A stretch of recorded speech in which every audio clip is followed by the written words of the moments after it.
In today's global world, families move from Kenya to Finland or Vietnam to California. Often books published in their native country or their first language must be left behind. In their new country, it may be difficult, if not impossible, to find children's books from their culture. Parents have little access to the books and stories from their youth or pass on to the next generation. Many children must grow up without knowledge of their family's heritage or first language. The International Children's Digital Library believes that families deserve to have access to the books of their culture, as well as the majority cultures, regardless of where they live. Created in 2002, International Children's Digital Library was created by the University of Maryland and the Internet Archive with funding of the National Science Foundation and the Institute of Museum and Library Services. They set a goal of making 10,000 books in over 50 languages available on the digital library.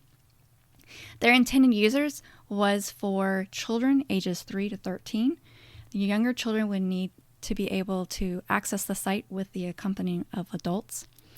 Older scholars could also utilize this site if they're looking to study international children's literature.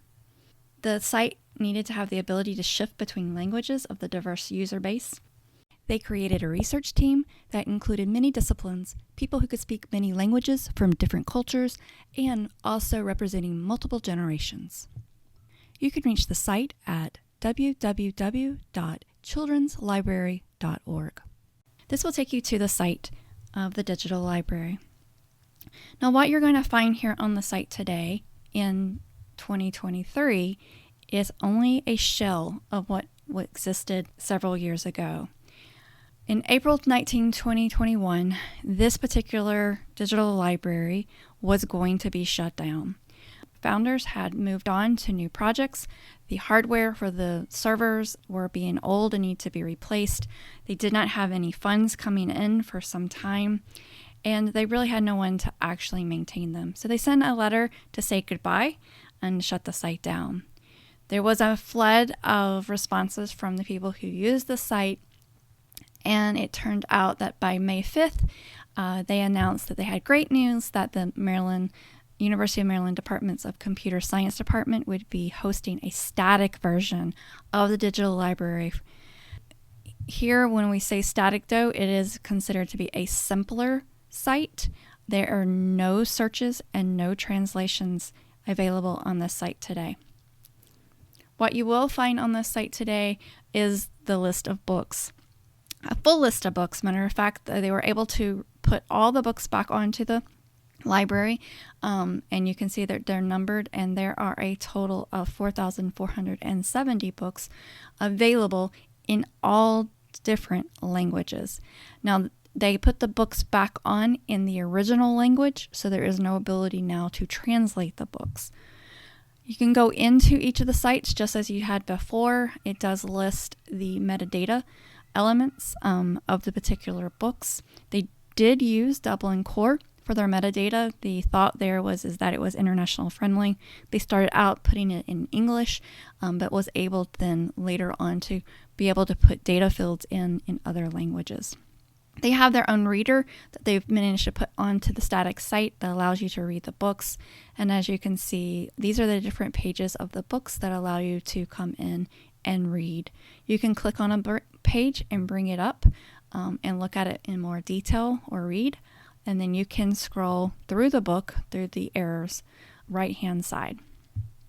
Now, again, this is very much a shell of what was actually out here originally. So I was able to find some blog posts from previous people who had done critiques of the National Digital Library. This one was from metadefect.com. It was in 2016, and it does give you a clear picture of what the homepage used to be, what I consider to be friendly feeling to children. So you have featured books that they could select from. You will see a lot more options, the ability to contribute.